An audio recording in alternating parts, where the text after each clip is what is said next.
So let's start. Welcome to the Scandal Fan Podcast. I am one of your hostesses. I'm Jaha Knight. And tonight we are talking about the episode last night from Scandal, Get Out of Jail Free. And it was a really good episode. I enjoyed it. I thought it was really telling that Olivia did not want to necessarily marry Fitz. That was a really good idea. And then the new lady, we didn't even talk about the new lady last week that is the fixer kind of that Olivia and not Olivia, that Fitz is hired to work through this whole situation. We didn't even talk about her last week. What did you all think about her last week? I can't remember her name, so forgive me for that. But what did you all think about her last week and her performance? Because I think we talked about it in the After Dark, but we didn't get to talk about it here on the actual podcast. Oh, wow. Okay. So let's go through some of the comments that y'all are putting up here so we can talk about that while I ask, you're ruminating on that question that I asked you. Tula Rosebud said that she loved last night's episode, but she knew that this wedding was going to be a bad idea and wouldn't work. And then NYC Gal VA said that the Gladiators testifying. Y'all didn't think that the Gladiators testifying was absolutely freaking hilarious at the fact that they were pretty much saying the same thing, looking at each other and saying the same thing at the same time, almost like it was rehearsed. And wasn't it great that they look? I know y'all know I'm not a huge fan of Harrison, but they threw him under the bus. They threw his dead toes under the bus, rolled over him, and just kept going. That was pretty cool that they were like, well, Harrison did do it. Isn't it convenient that the person that actually did this is now dead? It was really good. I love that they put that on Harrison, and he couldn't defend himself. And some people aren't really liking the Marcus character and the fact that he is on there and doing his thing. What are your thoughts about Marcus and the fact that he is he's almost like a Harrison, because season 3 Harrison, season 2, 3 Harrison was kind of reduced to like 1 and 2 lines per episode because he was on that white powder. That's a rumor. I can't confirm that. That's just a rumor, but he was on that. He was on something else. Let's just say that he was on something else. And so he was actually. Marcus is now saying like 1 or 2 lines. It's not really, his character is not really compelling yet. So I don't know how you all will enjoy Marcus. I'm on a PC. Okay, so if you're watching us live, and I was telling you all that you can use the app on your phones to join Blab, you can only do that on a Mac product. I am a Mac girl, so sorry y'all. I didn't know everything I own is Mac. And we don't even have a PC in the house. And so Cassandra says she's using it from her phone, so she can't. Okay, I get it, Cassandra. Top 3 moments from last night's episode. That was the biggest question I asked before we got on air. Tula Rosebud said one of her top 3 is Mellie and Fitz's argument, Melivia, and the proposal. So let's talk about the argument.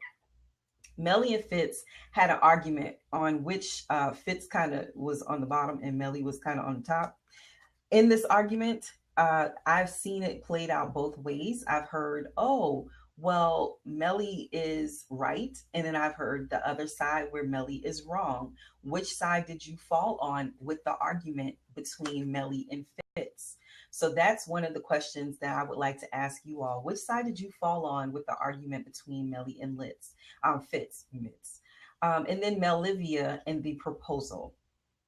So my opinion about Mellie and Fitz's argument was that Mellie was right in some respects, in some regard, and Fitz a lot of times sits on his high horse. And I know you Olitz lovers and you Fitz stands are going to come for me in these comments, but I'm just telling you the truth.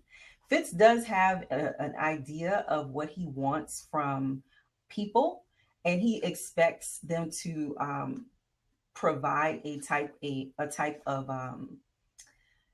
ideal, but he wants the dirty work done too. Like, think about it. When he had Portia de Rossi, I can't remember her name from off the top of my head. Lizzie Bear. When Lizzie Bear was his chief of staff, it was a totally different experience from when Cyrus was his chief of staff. Cyrus proved even last episode that he's willing to go to the mat for Fitz. He's willing to do so much for Fitz, but he is also, but that's not what he's going to get from Elizabeth North. He would never get that kind of loyalty from her. Even Lizzie couldn't even be loyal to just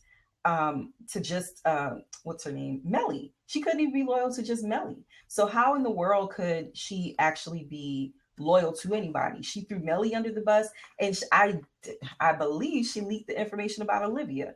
So clearly, Elizabeth North is not going to be a sturdy, ride or die chick. Not for him anyway. So he had to get Cyrus back. We talked about that from the beginning of the show, that he had to get Cyrus back in his corner. Melivia, the proposal. Okay, Melivia, that conversation between Olivia and Mellie was gold. Loved it. Hey, Sweet Treats Forever.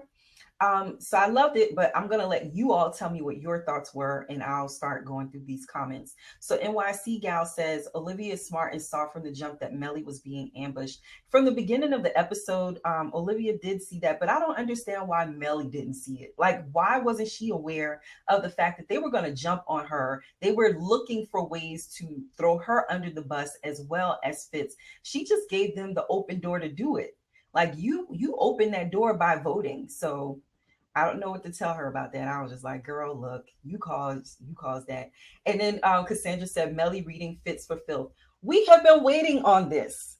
We have been waiting on this for 4 entire seasons, and it was here, and it was everything. I loved it because personally, you can't say that, oh, Mellie needs to move on. But at the same time, you're not able to say, oh, Mellie needs to move on, but she's not going to stand up for herself. She finally stood up for herself. I think that conversation when she had with Olivia about Jerry being murdered by her father pushed her totally over the edge and made her say, enough of this. I'm tired of this. The whole situation, everything that's going on, I'm tired of it. It was really good. I love that.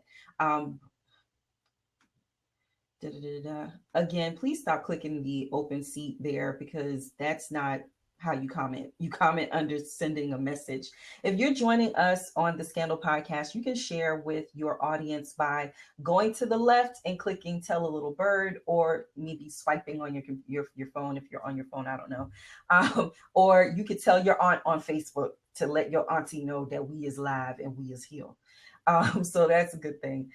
So Mellie reading, I love that. So Mellie reading Fitz for filth. He deserved that shit, just like in 217. And that's from Cassandra. NYC Gal in Virginia says, and Liv is going to let this clueless person president. And I liked Liv's talk with Abby, who she should be talking to instead of Jake.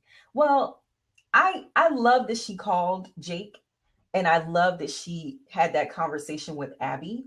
I think that in this space, she thinks that Jake is her friend. Jake is not her friend. He is a double Dutch dude that's just waiting for the shit to blow up with her and Fitz again so he can slide back between some sugar thighs, no matter how much he's trying to make it seem like he's not. Because you see, as soon as he found out that Olivia was marrying Fitz, or potentially could marry Fitz, what did he do? He turned to Elise like, all right, so my, on again, off again, fuck buddy does not want me. I want her more than she wants me. She wants this man. So I have to now, give her the opportunity to be with this man and be all altruistic, like I'm really her friend. But in reality, I'm really just trying to wait until she decides that she wants to be back with me again. I'm the better guy for her and all that good shenanigans. And it's not going to happen. So he went and told Elise he would go with her. Turns out poor little Lisey Poo was dead when he got to the train station. So too bad for him. He'll just be alone in his dark little dingy roach-infested apartment and doing his thug thizzle by himself, because Liv will not be coming over with no boots on. She won't be coming over to let you have some thighs on the table. None of that. And I'm loving it. Love that. So, Uh, Bright Eyes, which is Cassandra. Cassandra says, oh, I already read that. NYC gal, she talked about Liv's talk with Abby. So the talk with Abby and the fact that they were so fast, well, Abby was so fascinated by the fact that, these women had, slept in this room. And that was really good. Slept in this bed. These first ladies had slept in this bed before her. And honestly, people were really upset about the idea of the engagement, and the engagement was not the engagement. Olivia being fine with saying yes, she is his mistress, but not yes to his wedding proposal or his marriage proposal. I think you have to realize that, just like she said to Abby in that conversation, that she would be trading one prison for another. Or she'd be trading what she's doing in her life now, where they're hiding in, well, not hiding so much anymore. She'd be trading her freedom for a prison, a beautiful prison, a nicely padded prison, but it was the same way Mellie felt in some respects. And Mellie showed that in that conversation she had with Fitz when she was telling him, I gave up everything to be here with you. He didn't make her give it up, but I love the dichotomy of who Mellie is. I love the way she is versus Olivia, and the way you can see her life and then see Olivia's life. I love the back and forth play on that, because when you look at it from the perspective of a lot of women who are in that position or who've been in the position where they loved a man so hard, they loved his dirty draws, and then they gave up everything that they really wanted to do with their lives to raise kids, to have kids. And then, those opportunities that were there for them, they didn't take them because they were raising kids or being a wife or being a mom and doing that thing, and they were so invested in other things they did not look at the other parts of their life. While they helped their man succeed, they helped. So Mellie does have that aspect of things in that space. So I love that she said, this is what I gave up to be here.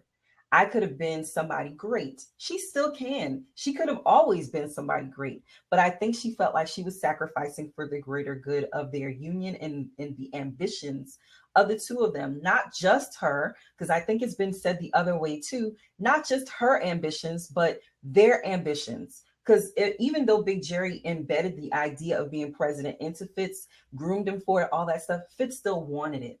So it wasn't like he didn't want it.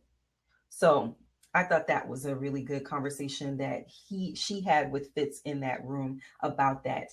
Do you say JS says, initially I was upset at Olivia for not stepping into the commitment. Then I thought that it takes a strong woman like Olivia to trust in her and Fitz's love. Come to think about it, we would want something more romantic for Olitz. They will marry, but later in the season. Just my thoughts. I agree. I think that Olivia is a strong woman and she's giving up a lot to be a part of this union.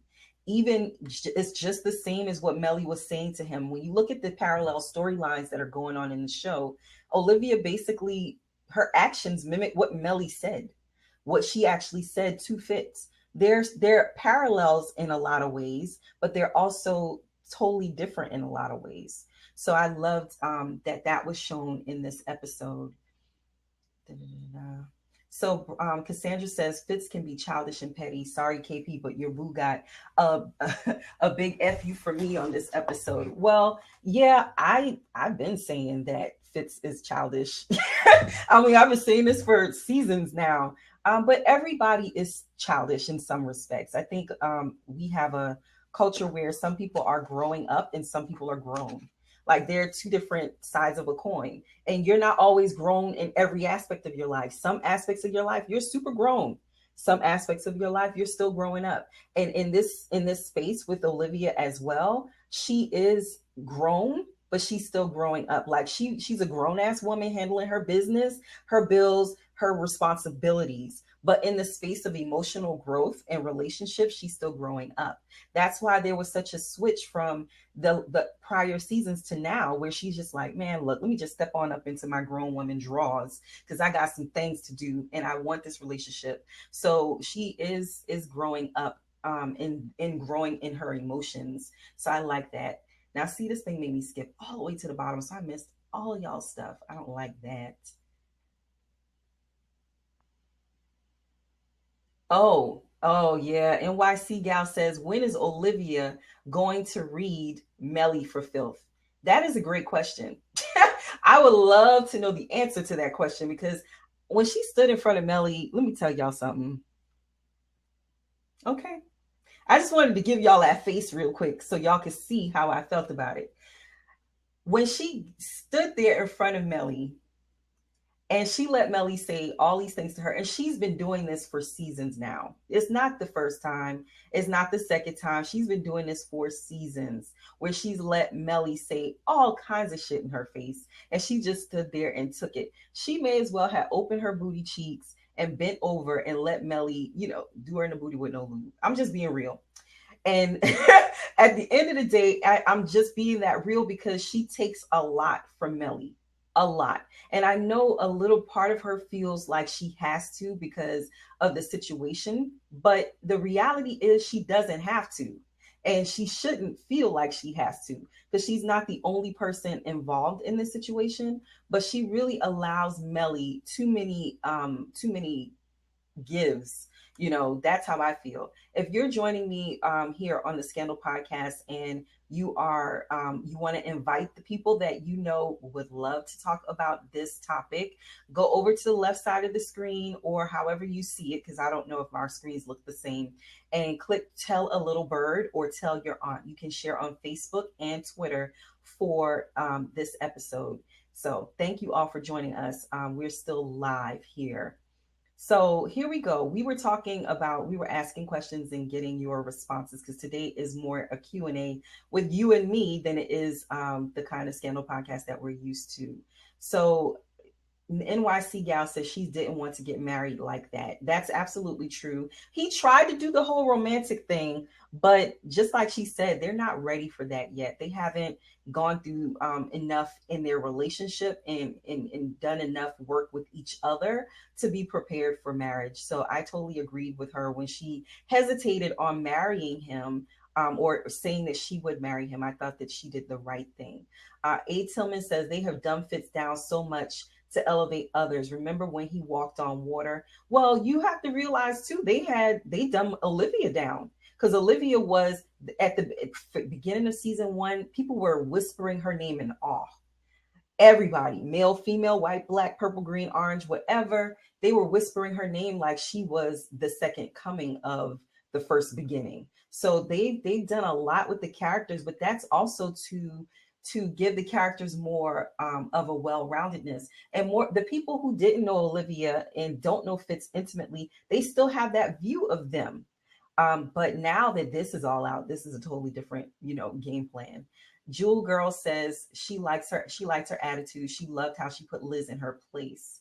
Oh, okay, yeah, I loved her attitude too. She's talking about the lady that they brought into Fitz's situation. I loved her attitude. She was hilarious as hell. And that's why I was like, we didn't even get to talk about this last episode on the actual podcast. So yeah, Tula Rosebud says, I thought she had some good ideas to help Fitz. She was really the best choice. Yes, she was the best choice.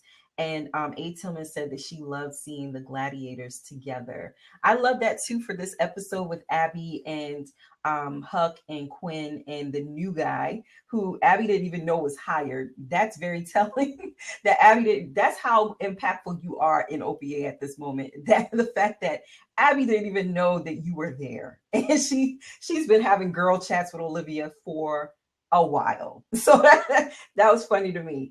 Yeah, they did throw Harrison under that bus. Jewel Girl says, whenever Huck is in front of a microphone, it is hilarious. Huck is so funny, especially the faces that he makes. He looks so uncomfortable. Like, look, I didn't even want to shave my face to be here, but I'm here. So I'm just gonna just look around and act like I have no clue about anything. Cassandra says she was happy that they didn't get married. They are really not ready for that shit because they still are lying to each other. I mean, Fitz didn't tell Olivia the real deal between him and Mellie, why he kicked her out, and Mellie and Rowan. And now Olivia is going to lie to Fitz about how Rowan got out of jail. What happened to no more lying? I don't think that Fitz lied to Olivia by not telling her why Mellie was no longer a part of his life. I think Fitz was looking for reasons to get rid of Mellie anyway. to be honest. So I don't believe, and I don't think that he even knew that Rowan was this guy. I don't think Fitz knew that Rowan was this benefactor. I believe that what's her name? Old scheming ass Liz knew. Like I believe Liz knew exactly who Rowan was when she introduced him to Mellie. I don't believe she wanted Mellie to know who Rowan was. I'm not sure, but that's what I believe because I do believe that Liz has a different agenda, and I don't believe that her character is gone. I'm not sure, but I don't believe her character is gone. I think she's there for some reason, but I'm not quite sure what the actual reason is yet. So I don't think that Olivia lied to Fitz either. I don't see any lies that she's told him thus far, since that rule or of thumb. So I'm not quite sure what you mean by that, but I don't see there being any lies being told between them. I do think that Mellie did not know who Rowan was, and I am scared as hell about how this is going to turn out at the end of things for Olivia when it comes to Rowan. Actually, you know what? I take that back. I'm not scared for Olivia. I'm scared for Mellie. Because you think that Cyrus was a pit bull, a ride or die for Fitz, even though Olivia has done the fake gun thing with her daddy, even though that's blood, and blood is thicker than water. And even though he may have an agenda with using Mellie for some end, I do not believe that he's going to turn against his own daughter for Mellie. I just don't see that being the case. Even in the end, Olivia went to Mellie to free her dad. Even in the end, she did go do that. And Quinn brought the idea to her because, of course, Rowan planted it inside of Quinn. Poor Quinn, she went to that hospital room. She should have just told Huck where she was going. She went to that hospital, and Huck probably knew anyway. But she went to that hospital room and was so confused by her role with Rowan that it was kind of sad and comical at the same damn time. Like, why did you even go if you weren't sure what this man was going to do with regards to the conversation he was going to have with you? And so she says, and now, yeah. And now Olivia's going to lie to Fitz about how Rowan got out of the jail, what happened to No More Lying. I don't believe she's going to lie to Fitz. I think she's going to tell Fitz exactly why her father's out of jail and exactly how he got out of jail through Mellie. She hasn't lied to Fitz for any purpose, any reason. Even with the will you marry me stuff, she was just like, look, get up. Look, get off your knees because I can't. She didn't lie to him about anything. She thought that now when they were laying in the bed and you could see they were laying next to each other, but they were miles apart in terms of closeness and in terms of their intimacy, which we see as a total contrast to last episode where they were, telling secrets and playing music and listening to records and all of that stuff. So you saw that. And I think that she's not going to lie to him. I think she's going to tell him the truth. And even with the ring, he knows something had to happen for her to get that ring back. Like he knew when she took it, it was the last option. And it was the optics of the situation. She didn't want to get him in trouble and she didn't want him impeached.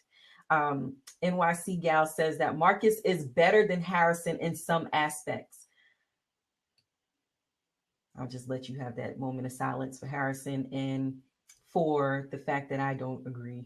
I mean, he is, but no, I don't know. It remains to be seen. We got to see how that turns out. Tula Rosebud says the Gladiators did what they had to do, but even though Harrison is dead, it's the truth. And it was the truth. Like, Abby was very adamant about not lying to the Judiciary Committee. She was like, just don't do it, girl. You ain't going and putting your hand on a stack of Crayola.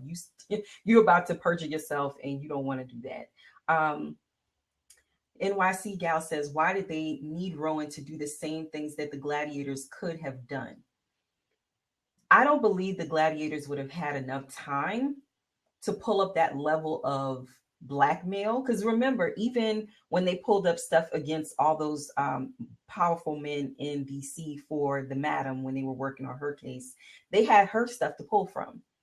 It's not as quick when you have like hours left to actually, or a day left to actually get some dirt on people. You still got to do recon work. You still got to do a lot of stuff files just make it easier. And Rowan had access to all the files. And there's no way in the world all those files are in his head. They are somewhere. There's a physical location that those files are, because where the hell did he get copies from? He did not have the ability to hook his brain up to a printer and print out photos. Okay.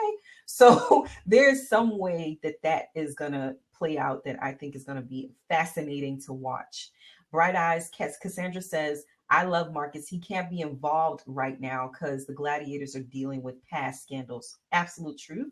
Mellie was right with about 50% of what she said. She was, but you know what I loved about it? You know how we're always saying how Mellie rewrites history, Mellie rewrites the information. She did the same thing to Fitz, and I thought that was hilarious. So to me, you have to know that either the writers are watching their audience or they're listening and paying attention to the way we are reacting to the stuff that they're doing and the things that they're saying, which makes it so much fun for me to have, be a part of the show, is the fact that they are listening, because they use a lot of what goes on in social, and social listening is very easy to do, y'all. So know that for your businesses. If you're out here with a business, you can listen to your ideal clients, in our case, their ideal watchers or viewers, opinion about the show without them even knowing, and then incorporating that in the show or in your marketing for your business. So that's awesome stuff. I love that. And then she also says, no, today Fitz got on my damn nerves in last night's episode. So Jaha, you get a pass tonight. Well, thank you for giving me that Fitz pass for today, because I don't want y'all coming for me over nothing. And then A. Tillman says, let's say Mellie is wrong because she is doing the exact same thing she did with Big Jerry by dealing with the man who killed her son, aka Papa Pope. Now, let me tell you what Mellie did that I didn't like. She made it seem like for the past however many years they've been married, I don't keep track of numbers. That's not my thing. She has been raped repeatedly by Fitz, or at least been an unwilling participant in his bed.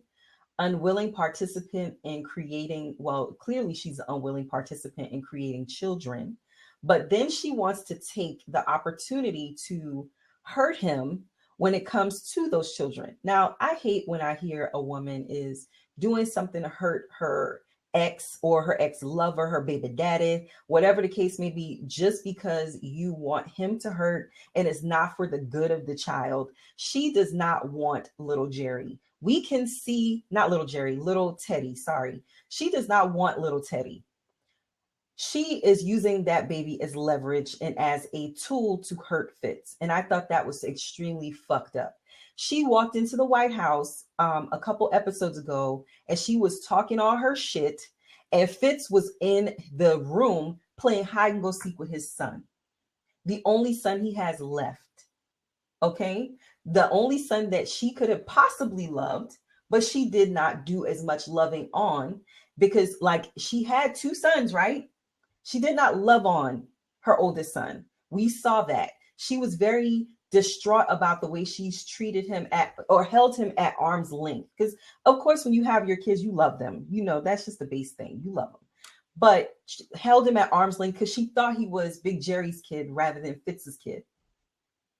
But from this conversation that she had with Fitz, you didn't even want to have Fitz's kids. You didn't even want to be a part of his life in that intimate way. But you're resentful of the fact, this is where, all the things I've said prior to today, don't come for me in the comments. All the things I've said prior to today about Mellie having to have some level of love for Fitz kind of disappears because of the vengeful, spiteful ass talk she gave to Fitz, that dressing down she gave to Fitz about the whys of their relationship, how the relationship has manifested and gone about, and the fact that she made herself a victim in all of it, blameless in all of it. None of this was her idea. None of this was a part of what she chose for herself. That shit pissed me off. And when I say pissed me off, I'm talking about to the level of, how dare you come in here and make it like this man made your life. Like, I can see you feeling that you've wrapped your life around this man and you've not had the opportunity to be great. But even wrapping your life around what he wanted for himself, you still had the opportunity to be great in your role and what you chose to do for your life. Nobody else is responsible for your decisions and your choices. Yeah, your feelings are your feelings. Feelings and reality are two separate things. Now, it may seem like a dichotomy about from what I said earlier, but the reality is Mellie went in for the kill when it came to this conversation with Fitz, and she made him feel like he was never wanted by her. So why the fuck are you mad? Why are you mad? Why are you upset? What is this about? See, now Melanie made me go off of my non-cursing thing. I tried to keep my cursing at a minimum, but that just really got on my nerves at the fact that she was really about this life of telling this man that everything we've done in our lives, period, has been for you. I didn't mean to sleep with you. Oops. Didn't know how your penis got there. Oops. Didn't know how I had these babies out my vagina for you. Oops. Oh yeah, I was upset about my son being murdered, but I didn't really want kids with you in the first place. Oh yeah, and oh, I walked in on you playing hide and go seek with our other son, who I really don't want because we don't see her in any episode dealing with this little boy at all by herself. Do we? Do we see her? Do we see her getting that mommyhood award? But you don't even want this man to have access to his son in the way that he should have access to his son, because number one, a woman, we do great jobs as mothers, but you cannot teach a man how to be a man. I don't care what you think, but you cannot teach a man how to be a man. Okay, so at the end of the day, she needs to slow her roll with the way she's trying to handle this situation with Fitz and his son, because it's not fair to little Teddy. It's not fair to the fact that, you know, she has this little boy that needs his father, and she's just being a manipulative ass bitch by not giving him access to him. I think it's wrong. So that's my thought about the whole situation between Fitz and Mellie in that conversation that they were having. What did you think, Langston? Oh, so now you're gonna talk to me. Well, you just clicked the seat. I had to get you in I, there. I've been waiting for you. Anyway, as I don't know what the question is, give me the question. Give me the context. Where The we at? conversation between Mellie and Fitz, and the fact that they actually she told him that all of what happened between them was what he wanted. She slept with him because he wanted her to. They had sex and they had kids, they all that stuff. Like, I laid under you and I laid under your father. It was just that was vicious. I thought It that was was really it ugh. was vicious. It was vicious, but at the end of the day, Fitz is Fitz, and Fitz don't know when to let shit go because he He should even have. called her back at the end. Right, because at the end of the day, she had signed the papers. Let her walk out the door, but he had to have that last little dig before she left. And so what did you think was going to happen? Because what really pissed me off about that whole conversation is just 3 weeks ago, 3 episodes ago, Fitz was telling her how I took from you, I used you, to inspire me to get where I needed to be or whatever. And then this week, you're telling her that, there you have nothing left for her to take. So which is it? You took from her or she took from you? I get it that, that whole playeristic situation where he was supposed to be, playing her to get her to sit in on that interview and everything.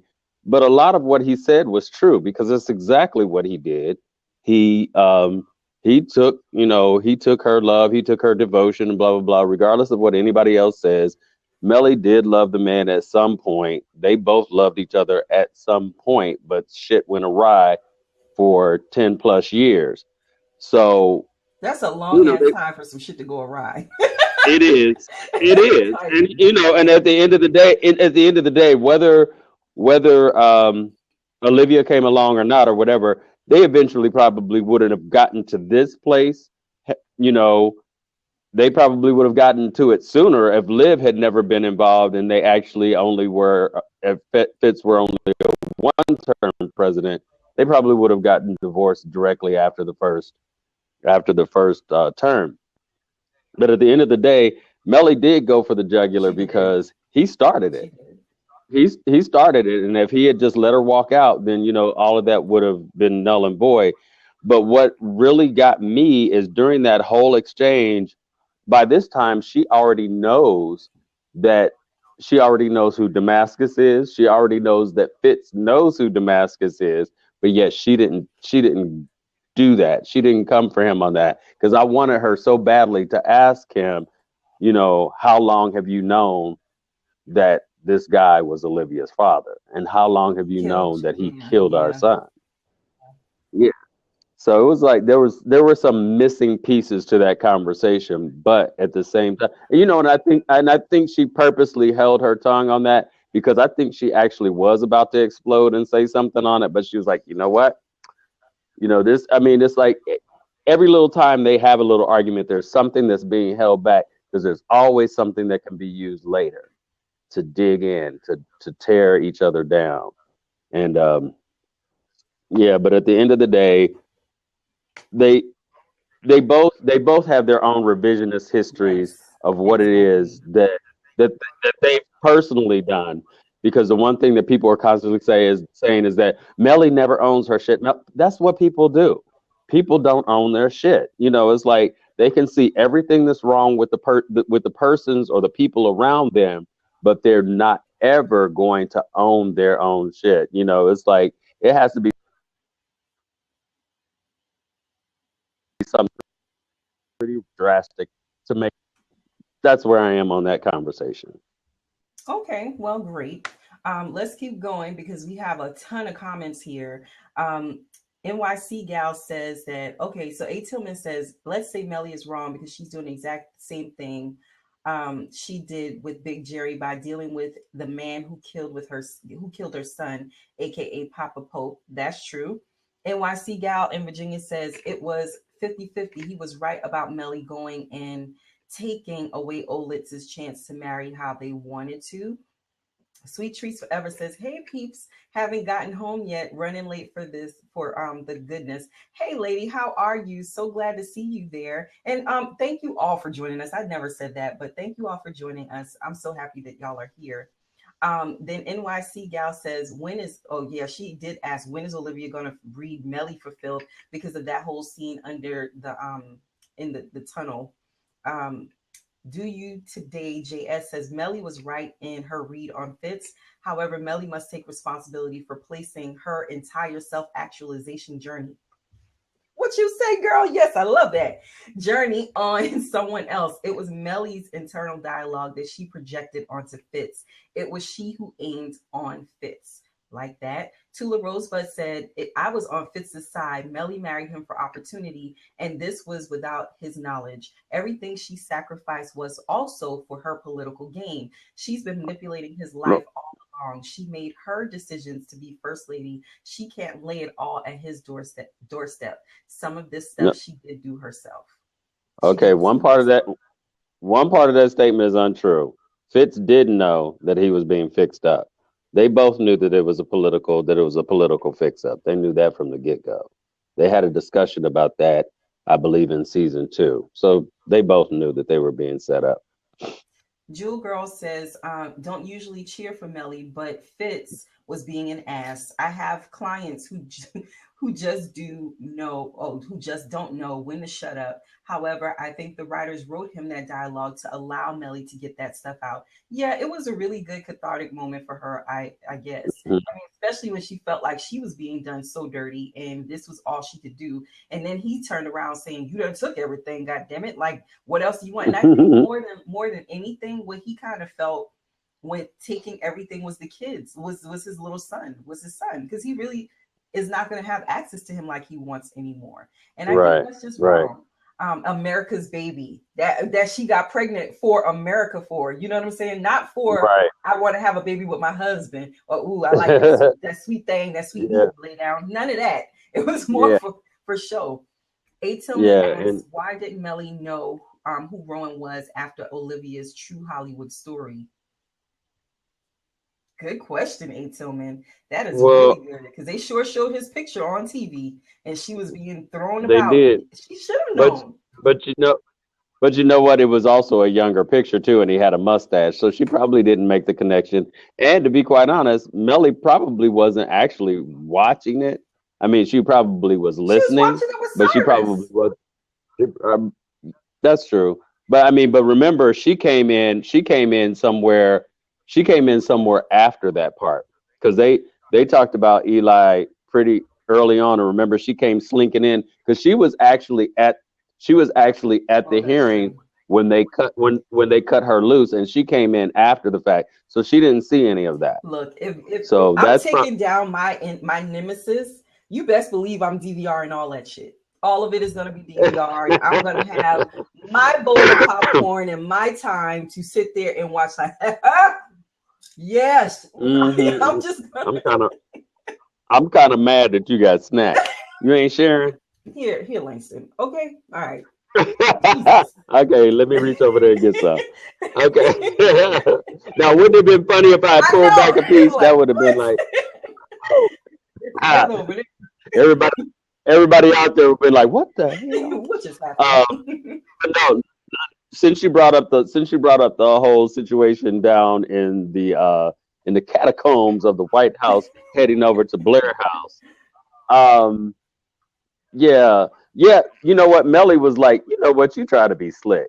You try to be nickel slick because she was like, because I just finished watching that scene because I just finished transcribing it. But it was like literally So Mellie, y'all now see Olivia why was trying. Langston was late. He rolled up Ah, in the no, no, club no. at 6:30. Talk about some. I was waiting. No, No, no. I'm still at work, but no. see, all up in the boardroom and stuff. Transcribing Uh, scenes. Okay. no, Before I get on hello. the podcast. You heard, you were on the phone with me earlier, so you I know what I know. was I dealing with. So, did. but anyway, but basically, she tried to be nickel slick and just kind of tried to gloss over. There's a prisoner in Virginia. She was going to try and get her to sign without ever really telling her who it was. And had Mellie not said who is it, she wasn't going to tell her, even though she brought that file along. She was hoping that she could get through, you know, nickel and diming Mellie without having to tell her who it She was. should have said, she was like, But well, who is that? She should have said the boogeyman. You do not want, don't open this hey, file. you don't you don't want to know who he is. But of course, Olivia hands her the file, not realizing that she already knew that face. That's the problem. And so she probably still could have gotten her to sign, you know, based on the fact that she would have said, this is my father, blah blah blah. But she wasn't expecting that. I know his name. That's Damascus Bainbridge, and Olivia's like, who? um, no, that's This is my my dad. daddy. All's my life. This what is my daddy. what are you talking about? And so and so then it was like, but my heart went out to Mellie though when she did finally tell her About that, little Jerry. you know, yeah, he when she's like, well, who else has he done this to? Who else has he hurt? And she, and just the pitiful look on Olivia's face when she had to tell her, he killed your son. And that just that violent catching of her breath, like it was going to be her last breath, and then it just turned into like this succession of just rapid, just hyperventilations, and it was just like I was like, damn, I was feeling that in my chest for her. You're welcome, Tula Rose. And I was feeling that in my chest for her, and it was like, to be quite honest, it was kind of a shock for me because I thought for sure that if anybody was going to tell her, it was going to be Fitz that would tell her. So I think that was probably a moment that was really surprising for me that it was Olivia I who have got to a tell her. I have a love hate kind of relationship with this idea of Mellie as a mom because she's already lost one Yeah, child. You would think she would be a better mother to the two she has left. No, that's not what's happened. So sometimes when she gets like punched in the heart about little Jerry, I kind of sit back and I'm like, but girl, you got two living kids. I mean, be a better mom than that. You yeah.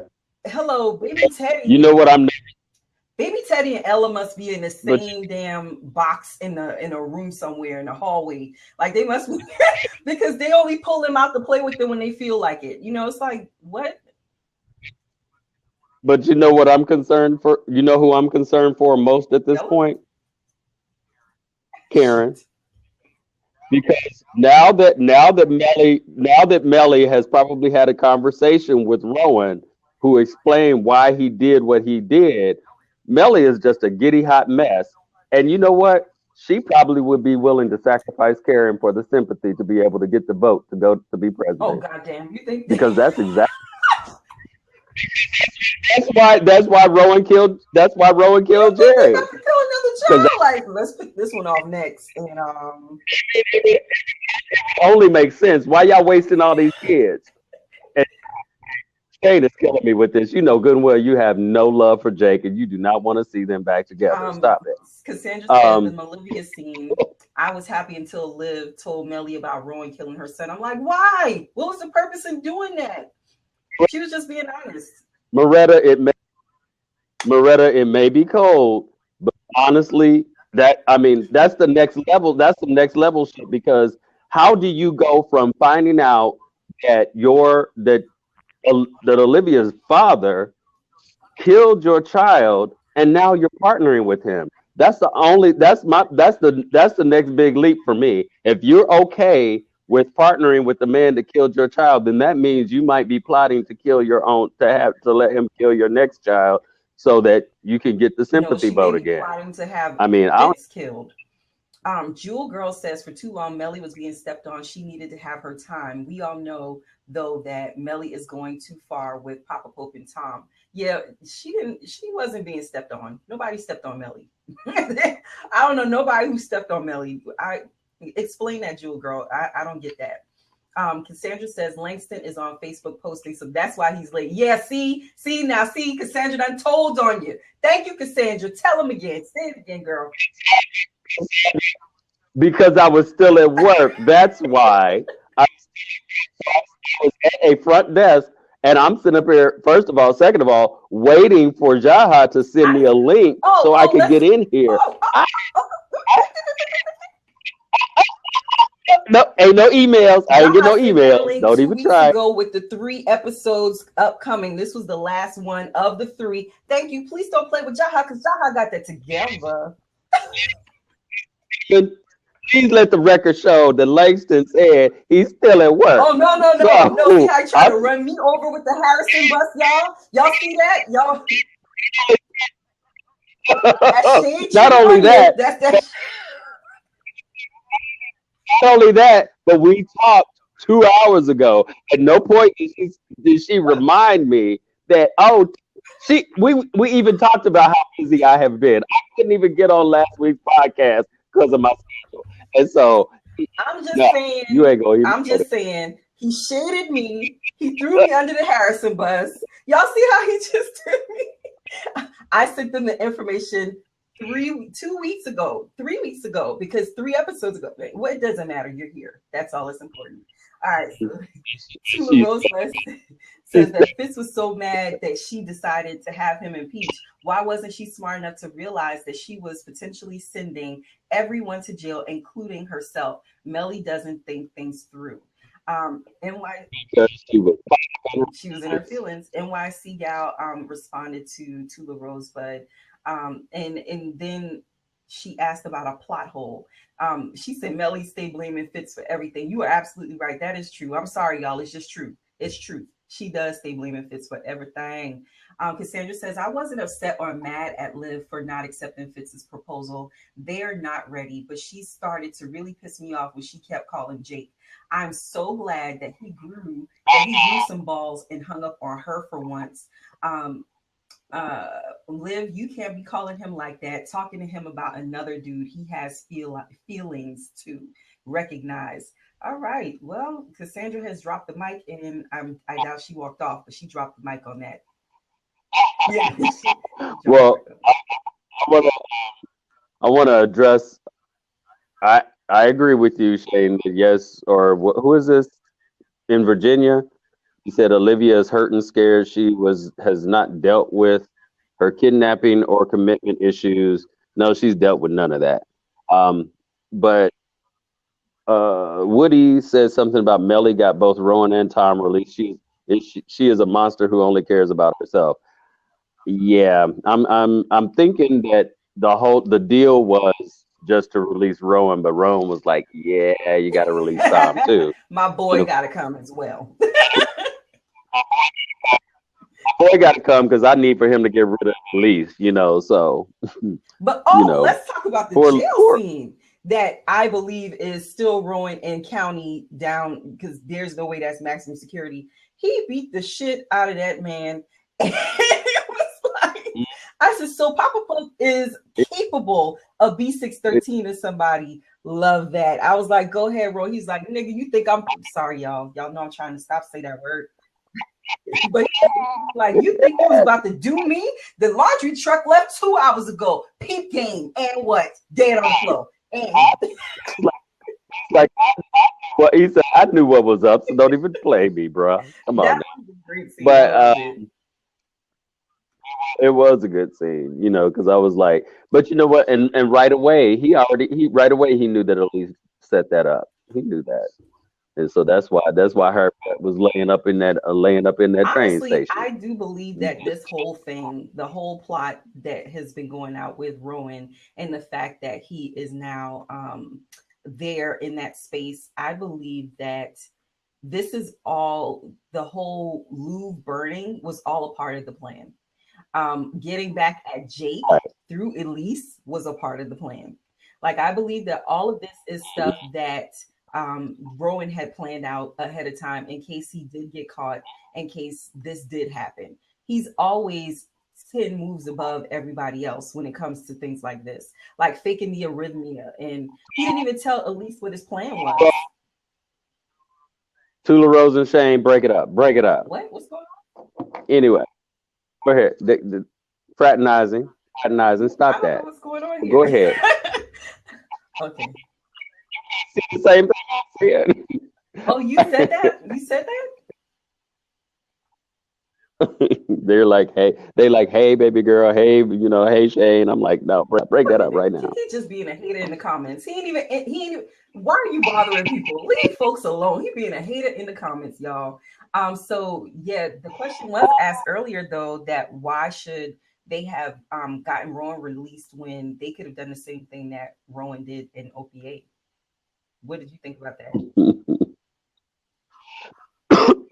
Excuse me. Repeat that See, question he's so again. busy in the comments. He's like, mm-hmm. Can't help saying hey to me. Hey, Tula, how you doing? I love you too, baby. His Um, fans, y'all. go ahead. I want to know how y'all clapped Langston up. Look, we're going to talk about these hand claps on here. I sat on here for 30 smooth minutes talking to y'all, and y'all clapped Langston up to the level of claptivity that y'all clapped me up to. And I've been on here all 60 of the entire of the minutes. Y'all are haters. Now that you keep talking, they keep going up. So Oh, so y'all are anyway, haters. so now you good. You're back above me. Don't stop being a hater. But ask your question again. Ask your question again. Oh, the question was, why do you think that they needed Rowan when they could have, when OPA could have done? Okay, Shane, I get it. It's like, I'm gonna wake you up and See, shut up. see, now you get what I'm saying. He just jumps in there. You just have to say something to him. But anyway, back to the The question. question was, why do you think that OPA needed Rowan when they could have done the same thing themselves? Why did they need Rowan released? I answered the question my way, so I'm asking you. Well, honestly, because I don't think that they could or did have the information on those committee people that Rowan had, because clearly the stuff. I mean, of course, we don't know what any of it means. It's just pictures, but for them, it clearly was enough to shut the whole proceedings down, because he clearly knew some stuff about every last one of them. That clearly made them put that stuff back in them envelopes and go, okay, meeting's Meetings adjourned. adjourned. Gotta It was go. pretty good. Tula Rosebud said, I was on Fitz's side. Mellie married him for opportunity, and this was, oh, I already read that. So Jewel Girl says, I don't usually cheer for Mellie, but Fitz was being an ass. She said, I read that too. I already read all this. I'm trying to get to the comments that are at the bottom. So give me the read on the conversation between David and Vice President. What did you think about her trying to get out of being vice president because she didn't want to potentially be president? Well, I think she has some issues with her confidence because after the Brandon bill, I mean, honestly, for me, I could see her being president. She need to work on that laugh, but I could see her being president because the thing about it is she is an every person because she actually that was very she actually took the time to read through all of that entire giant document. They were willing to just like throw it out there as is. And she was like, no, no, no, we're going to read this because I see stuff.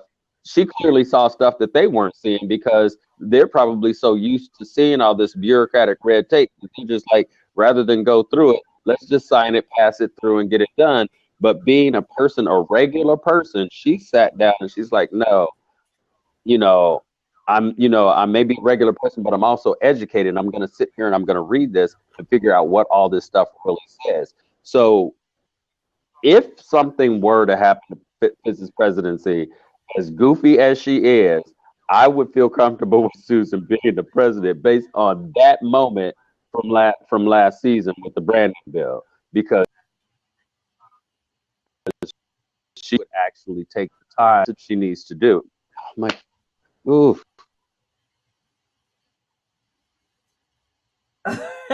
I don't know what happened to Langston there, but he was getting into it. Yeah, thank you, NYC gal. Yes, I have been holding down the fort. Y'all know why I like. Let me unlock that. Y'all know why I love this platform. I'm learning to love this platform. Is one reason. Give me my flowers while I'm here. Give me my hand clasp while I'm right here in your face. I don't want to when I'm dead and y'all come to my scandal death and talk about, oh, Jaha's dead. We want to mourn her. No, give me all my hand claps right here. Like right now. So Cassandra said we should rename this episode. You know what really pissed me off? You are absolutely right. You are absolutely right. NYC Gal says she dug at him when she asked for the foundation that she had no interest in, or Teddy, or even Karen. You're absolutely right. She really did get to him when she asked for that. A. Tillman says, well, Langston, that is the point. He took responsibility. She doesn't, won't, and can't, and refuses. Tula Rosebud says, why didn't Fitz tell Mellie about Rowan? Was it to protect her? And then, NYC, y'all asked where my wine is. Girl, if I had to drink wine on this show, y'all wouldn't have a show. Y'all would be like, this girl is, she's, oh, I don't oh, drink we've had her drunk on the show before. Y'all don't want that. Y'all do not. I have zero filters when that happens. You don't, that's, None at all. that's almost after darkish on the Yeah, before yeah. dark episode. I don't recall that Mellie has ever said she loved Fitz, even when we asked her if she ever loved him. Says Isaac Y. And then they were fraternizing in the comments, so I don't know what that conversation was about. Hmm. And then she says, Langston, she says to you, Langston, that's why Mellie is a narcissist. She will never own her shit. So if that's the case, there are several narcissists on here. If that's the case, uh, I know Charlie's a narcissist. I don't even know if Charlie's a narcissist. He's just the opportunist. Yeah, Shane says, Charlie definitely an opportunist yeah. because you know what funny thing is somebody was asking me earlier, um, because I was explaining that um, Rowan just got Tom out, and so therefore Tom was the one that killed Elise. Well, then he might have used Tom to kill those jurors on the bus. It's like, no, were you watching last season? Huck He did that. used Huck. He used Huck for that, and therefore, if he had access to Tom, yeah, he probably would have used Tom, but he didn't because he was too busy killing off the other agents who knew who he was and what he looked like and all that stuff. Well, why didn't he kill? Why did he kill Charlie? Why did he kill this person? Why did he didn't kill that person? So I broke it down why he didn't kill him because number one of the things is that and that one of the things I brought up is the fact that Charlie is loyal to the winning team. Whoever happens to be winning at the time, that's who Charlie's gonna Charlie's gonna be working with. And ultimately, when it came down to it, and Rowan had his agent kill off all the people at the safe house, even though Charlie wasn't the first to give up. Charlie was definitely the first one to walk away. He was like, "Peace, it's been good, gotta go." He And has so, self-preservation, which I don't blame him. yeah, yeah, Self-preservation. Antagonistic Shane says, I want Fitz to leave Olivia to deal with her demons. I really am starting to rethink Jake and Olivia being together. And I call him that's antagonistic Shane because he only said that to antagonize people. right. Now, Because he know good and well he don't want no damn Olivia or Jake back together. Shut up. then he says, well, I don't because I can't with Olivia's flaky ass flip flopping. Where did she flip flop? Because she called somebody on the phone. Where does it say in the relationship rule Yeah. book guide that says, thou shalt not call any other man that has had penis in that vagina? Nowhere in the relationship rule. I am not, and I will not with you on that one. I'm just saying, there's no rule against you calling a man on the phone and saying, this dude want to marry me and I am scared as shit. Like, there's no rule against. She didn't say what kind of drawers you wearing. Is it boxers or briefs? She had a conversation with this man about her fear about going into a situation that was going to transform her life. But Oh my but God, at the have no feelings but at about that, should you? but at the same time, he didn't want to hear that mess either. You That's because know. he's, I talked about that earlier. He's a double dutch dude. Here's LD. That's because he's a double dutch dude and he's just doing this, waiting for his chance to Fitz to fuck up royally so he can like get in there and be like, oh yeah, and do his little thing. Anybody else have that? Unfortunately, now that Elise is dead, he probably will do the double dutch. Um, because I thought that Elise was going to be our opportunity to see that be over, but guess not. We don't know Elise was gonna die. I said earlier, I was like, I believe that Elise was sit there. I believe she was a part of the plan because Rowan knew she was still alive, number one. And the second thing is that she was his revenge on Jake. Because when you think Mm, about it, Jake betrayed Rowan. So that's what I believe. I believe that. I think that was a part of the plan the whole time. Lucinda says that, yeah, right. Mellie looked crazy as hell when she went back to live. I agree with Langston. And then NYC Gal says Mellie's just crazy. Two Rosebud says, boom, Langston, that's worse than me saying Rowan will kill Mellie. Damn. Does Rowan really want Mellie to be president? I think he wants somebody He- in the seat that he can control. mm, And Mellie more right. than likely will be scared enough of him that she will, because he's already shown her he can manipulate and cause her to kill people that she had even no knowledge that she was killing. Hmm. But I got the impression though that Melly had a little bit of the hooch when she had her meeting with by the time Rowan got by the time they had that long drive from Virginia up to Blair House, she had several sips of moonshine because she was just a little too giddy in that situation in that underground. It was just like she was like, "You are my salvation." I was like, "Okay, she has gone to the Dark dark side side. in her head." Mm-hmm. Mm-hmm. And so Shane says, if Mellie is cray cray, what is Olivia? So I'm gonna say this to you, Shane. No, I think I'm gonna just address you in the after dark because you're gonna make me mad on this podcast, and I don't want to be all angry black woman on here. So I'm just gonna not. Jewel girl, what's 40, going don't clap me up. what, Don't play with me. No, what what's going on with Eldia? And we she can't might have to go see. out and come back in. LD, go Okay, out and come back in. because right now Um, she's just she's this throbbing. Yeah, she's pulsating vibrating. thing. I'm like, what's happening? Jewel Girl says, what I meant was Mellie as the perceived wrong wife.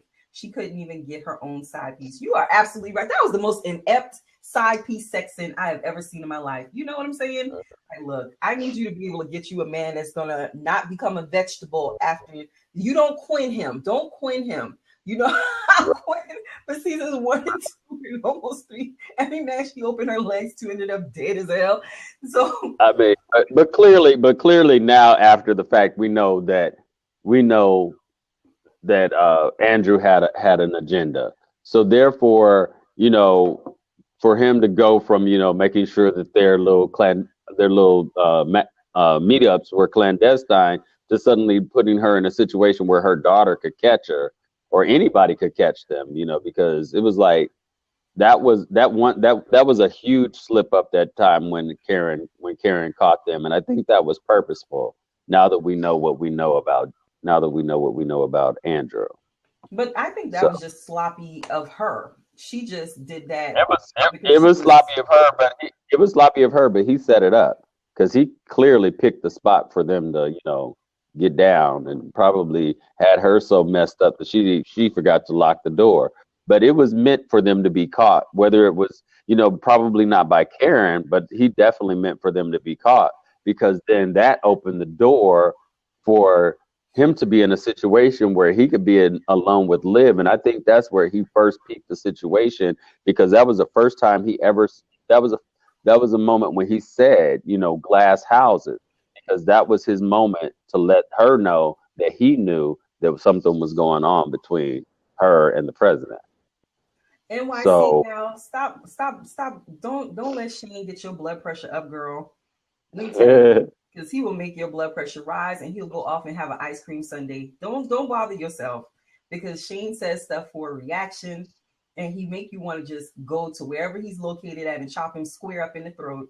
But at the end of the day, he is harmless. He has opinions just like we do. But I kind of believe that at this point in the idea of scandal history, that when you are, I'm just gonna leave it alone because shame. We're going into the after dark. We are about to go into the after dark. There are 25 more, comments here. So we're about to go into the after dark and talk about the rest of the episode there. If you wanted to join us, to join the after dark, you go to dramaqueenbooks.com/support.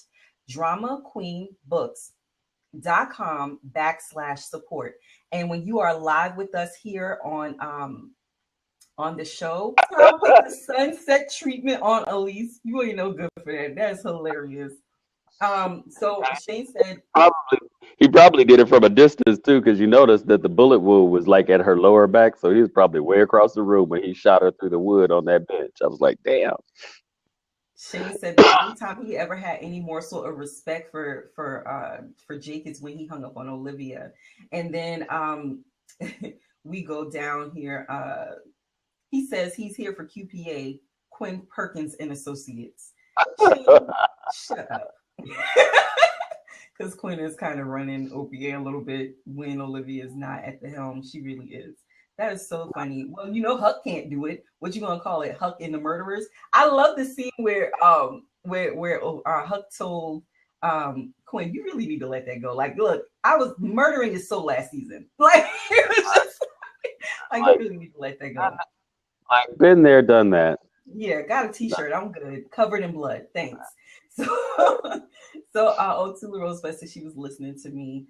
Oh yeah, I didn't get here yet, A Tillman. Thank y'all. I appreciate y'all. NYC Gal says Rowan gives Jake relevance and Mellie has something to do. OPA could have done the same thing too that Rowan did.